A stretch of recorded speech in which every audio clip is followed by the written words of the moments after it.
October 20 திங்கட்கிழமை. யோசபாத்.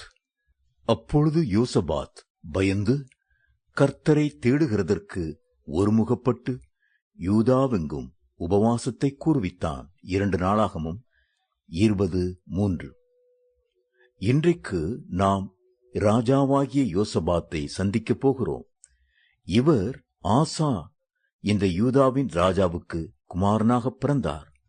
யூதாவின் எல்லா ராஜாக்களை பார்க்கிலும் இவர் அதிக பயபக்தியோடு தேவன் பேரில் நம்பிக்கை உள்ளவராயிருந்தார்.